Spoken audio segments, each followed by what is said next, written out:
Perkenalkan, saya Ibu Umi Kasana SPD, calon guru penggerak Angkatan 7, Ibu Yatini SPD SD sebagai fasilitator dan Ibu Sri Wahyuningsih SPD sebagai pengajar praktik.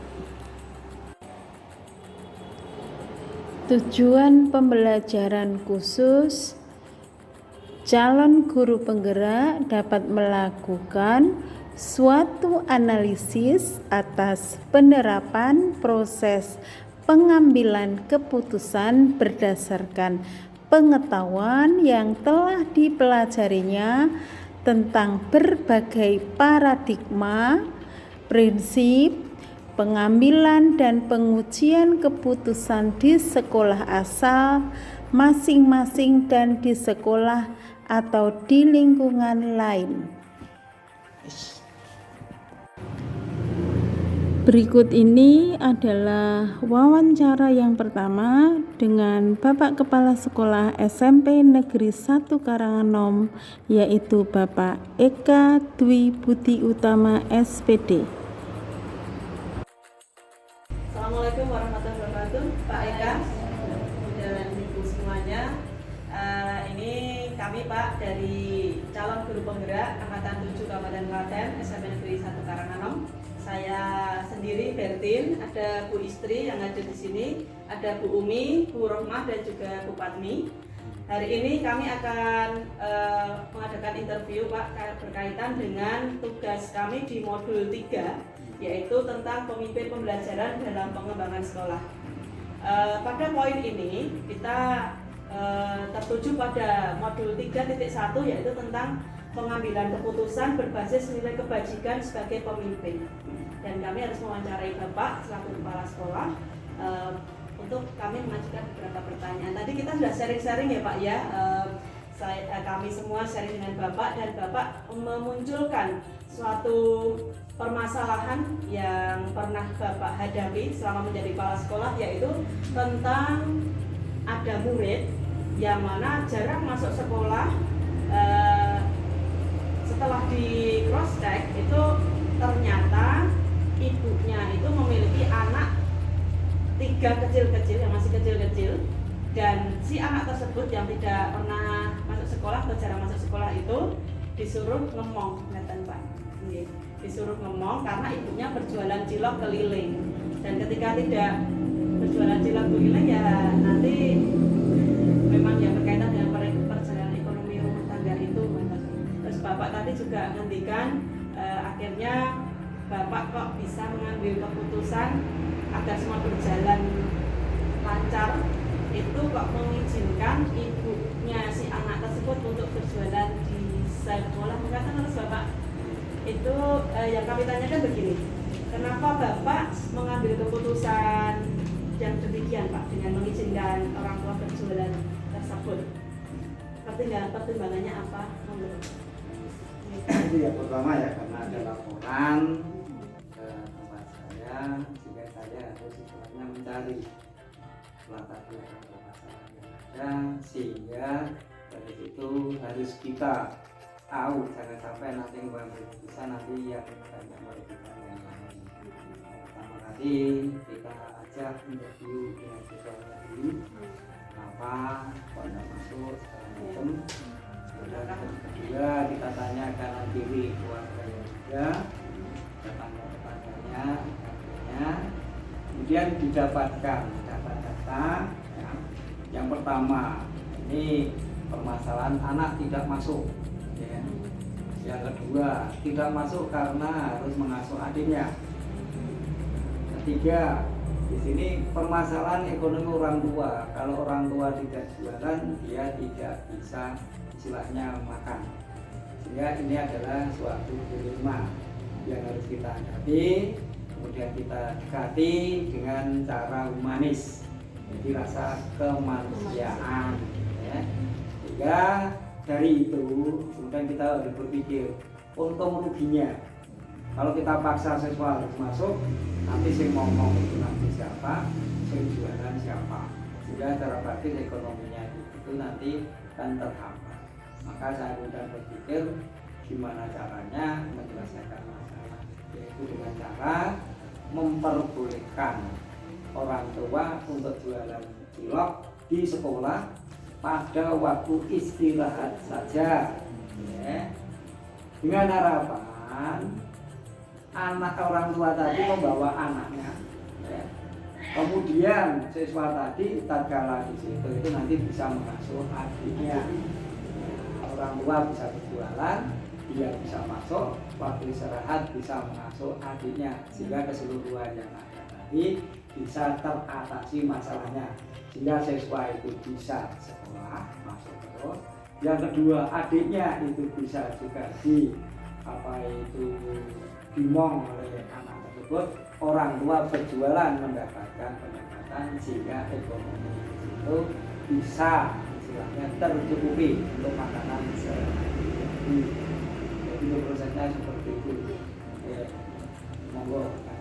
Baik, berarti langkah-langkahnya seperti itu nih Bapak. Kemudian dari keputusan yang Bapak ambil, apakah ada tantangan ataupun hambatan dari apa yang kita juga?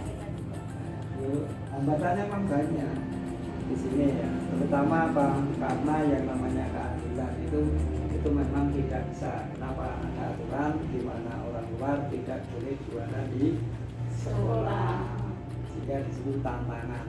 Makanya sebelum langkah apa itu keputusan yang ada tadi, kemudian kita harus mengambil beberapa orang guru, kemudian beberapa orang tua untuk memberi pengertian bahwa ini karena dasarnya yang namanya anak SMP itu wajib belajar, sehingga kita mengakomodir, ya, ada pengecualian, yaitu terutama untuk satu orang tersebut, karena permasalahannya itu memang agak pelik hubungannya dengan adik plus dengan makan orang tua tadi.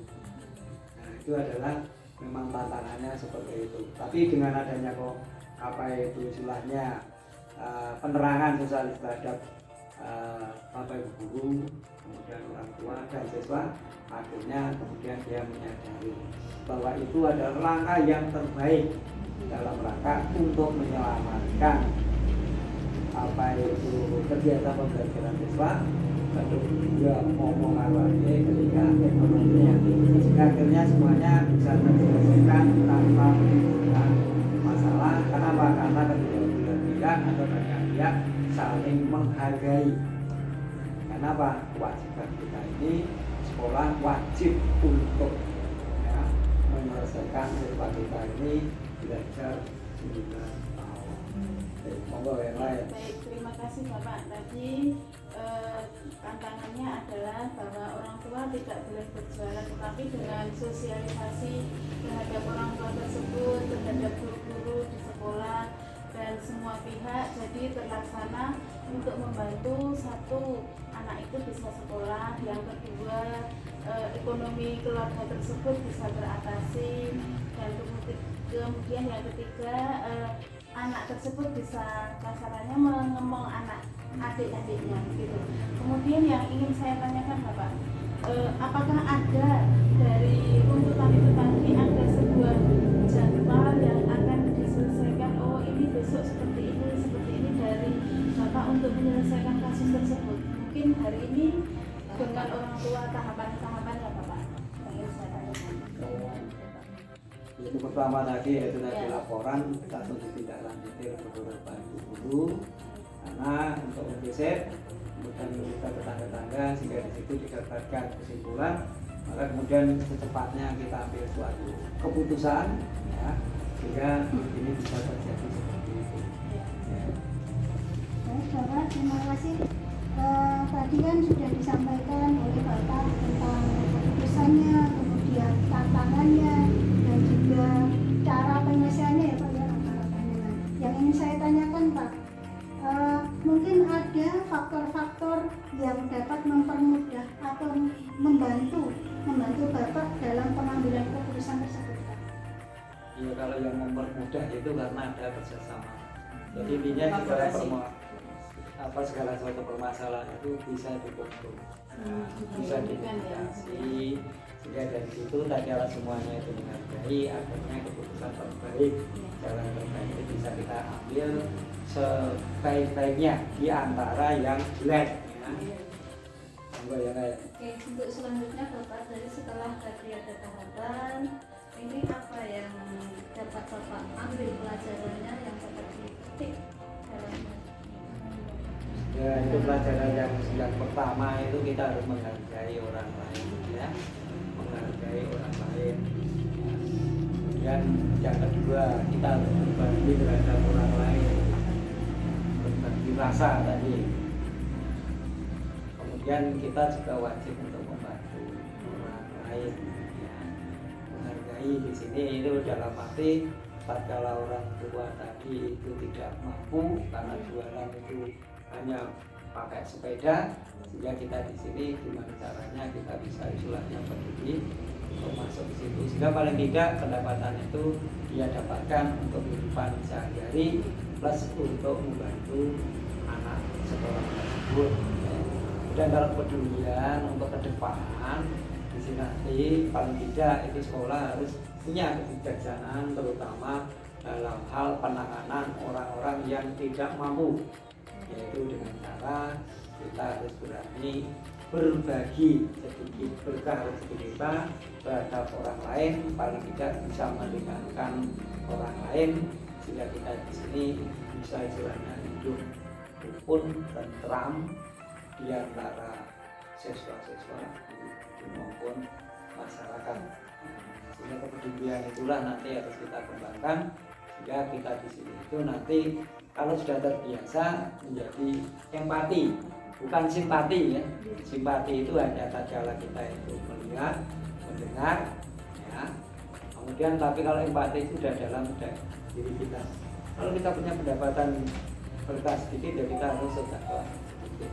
Sehingga tanpa rezeki kita pun sudah langsung keluar sendiri. Itu yang namanya empati. Itu berarti kewajiban kita terhadap sesama yang tidak mampu tadi. Itu membantu tadi bukan hanya dalam wujud finansial, tapi gagasan, saran ya, kemudian juga penjelasan tatkala ada permasalahan yang dihadapi oleh siswa dengan siswa, siswa dengan guru dengan orang tua, dengan masyarakat, sehingga semuanya terbuka apa kesadarannya bagaimana kita tadi harus menghargai orang lain yang mampu maupun yang tidak, kedudukannya sama, yang mampu membantu yang tidak mampu juga harus berusaha untuk mampu. Jangan sampai nanti kita di sini hanya terbiasa meminta ya, sehingga kalau itu nanti menimbulkan hal yang tidak bagus terutama untuk siswa. Kenapa? Hanya istilahnya apa itu ngenteni, tapi kita gimana caranya kita harus berusaha untuk membantu siswa kita menyadarkan kita harus mampu. Jangan tangan di bawah, tapi gimana caranya kita tangan di atas. Baik Bapak, saya simpulkan bahwa pembelajaran yang dapat kita petik dalam tema ini, kita saling bisa membantu, menghargai, berbagi rasa, berkepedulian. Demikian ya. Demikian Bapak diskusi kita siang hari ini. Dari hasil wawancara dan diskusi dapat kami sampaikan bahwa dalam mengambil keputusan harus memperhatikan prinsip-prinsip pengambilan keputusan yang ada dan juga disebutkan tahapan-tahapan penyelesaian, faktor-faktor langkah yang terbaik untuk mendapatkan keputusan yang berpihak pada orang banyak dan untuk kebaikan serta kebahagiaan bersama. Terima kasih. Baik Bapak menambahkan sudah ya Pak, kita sudah lega ini bisa mendapatkan ilmu, bisa sharing dengan Bapak pada siang hari ini. Jadi kita harus semakin mantap gitu loh untuk melangkah segala nantinya kita dihadapkan pada suatu permasalahan. Terima kasih pada Pak Eka yang sudah meluangkan waktu untuk kami untuk sharing. Semoga bisa bermanfaat bagi kita semuanya. maaf jika mengganggu ya Pak, ini Pak Iya. sudah siang-siang. Jangan pulang saya masih di sini. Terima kasih Pak. Pamit ya Pak.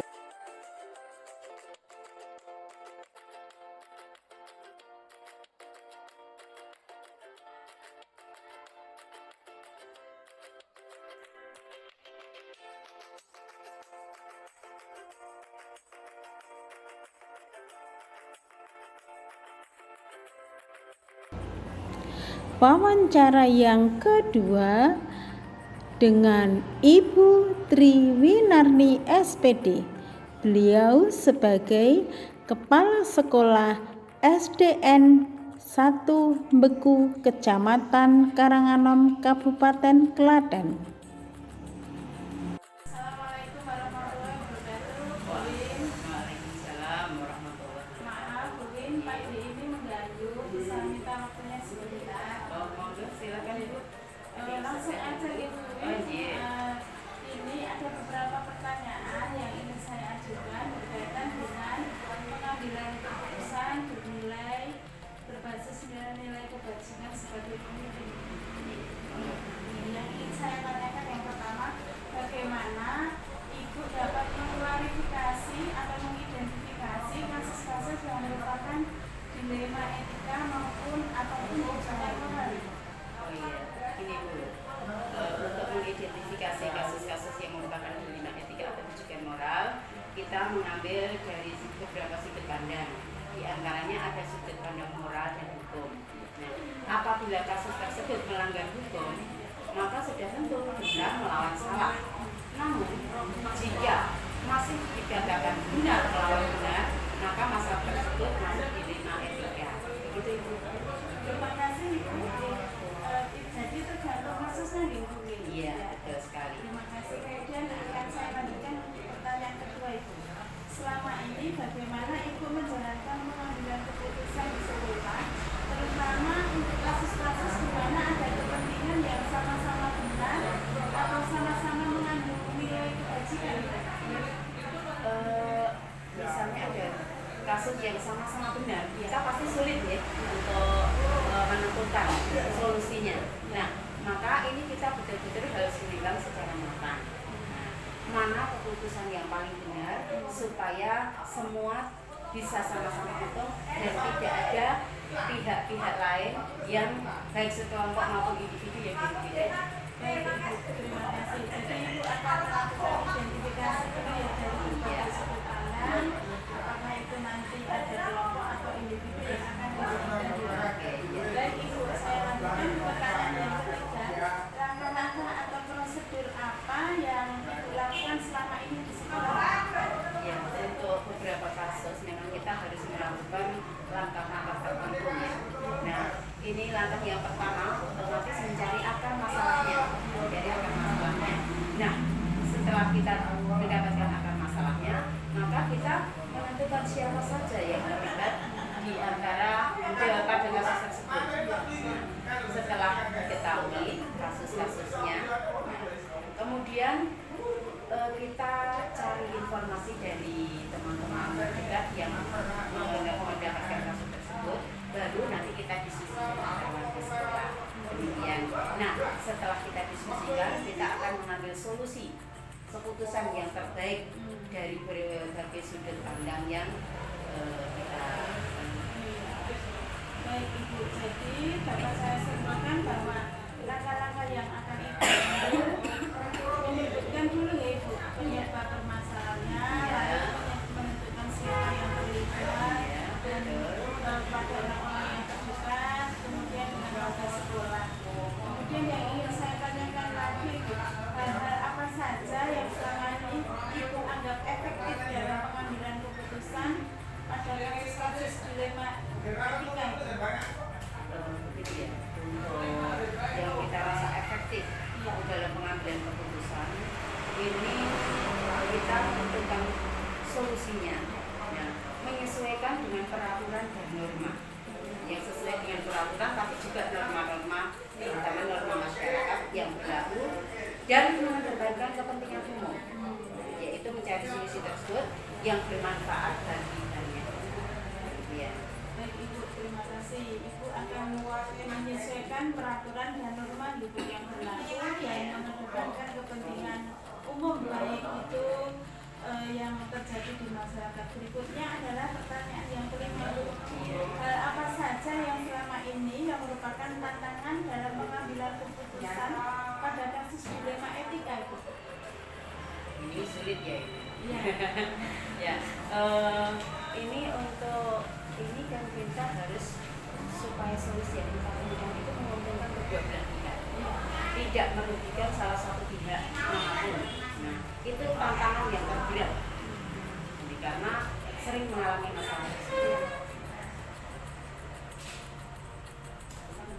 Ya, terima kasih Bu. Dari penjelasan Ibu tadi tantangan pengambilan keputusan adalah mencari keputusan yang terbaik dari permasalahan itu.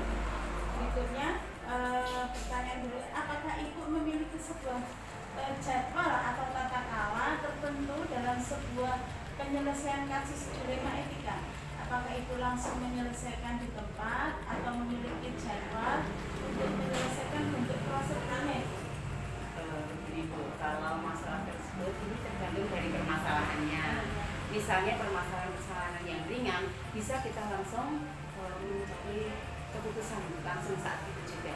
Tapi untuk masalah-masalah yang cukup berat, maka kita perlu menjadwalkan. Ada langkah-langkah tertentu dijadwalkan. Nah, untuk langkah-langkahnya sudah sesuai dengan yang saya ajarkan pada di awal. Oh ya, jadi sesuai masalahnya ya Bu, atau kasusnya ya Bu. Baik, Ibu langsung saja untuk pertanyaan ke-8. Adakah seseorang atau faktor apa yang selama ini mempermudah dan membantu Ibu dalam pengambilan keputusan dalam kasus dilema etika?